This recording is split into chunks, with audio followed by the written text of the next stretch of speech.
আজকে আমি বানাবো চিকেন পপকর্ন। তার জন্য আমি নিয়েছি টক দই, লবণ, লঙ্কার গুঁড়ো, গোলমরিচের গুঁড়ো, চাট মশলা, হলুদ গুঁড়ো, গরম মশলা এবং আদা রসুন ও কাঁচা লঙ্কা বাটা। এরপর আমি একটি পাত্রে নিয়েছি চিকেন পিসগুলো। আমি চিকেনগুলো কিউব শেপে কেটে নিয়েছি।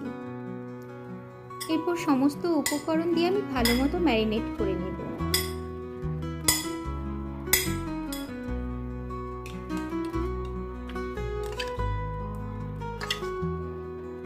আমি এই রেসিপিটি একটু ডিফারেন্ট স্টাইলে করেছি।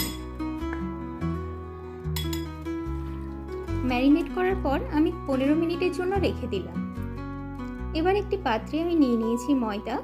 তার মধ্যে দিয়ে দিলাম হলুদ গুঁড়ো, লঙ্কার গুঁড়ো, চাট মশলা এবং অল্প পরিমাণ লবণ।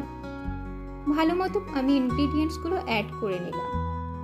এবার চিকেন পিসগুলোকে সেটার মধ্যে আমি ভালোভাবে কোট করে নিলাম। চিকেন পিসগুলো একেবারে শুকনো শুকনো করে কোট করে নিতে হবে।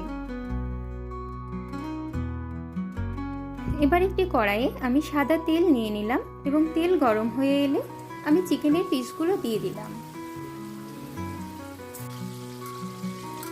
চিকেন পিসগুলো আমি ভালোভাবে ডিপ ফ্রাই করে নেব এবং ততক্ষণ পর্যন্ত ফ্রাই করব যতক্ষণ পর্যন্ত না একটা সুন্দর কালার আসে। আমার চিকেনগুলো ফ্রাই করা হয়ে গেছে এবং খুব সুন্দর একটা কালার এসছে।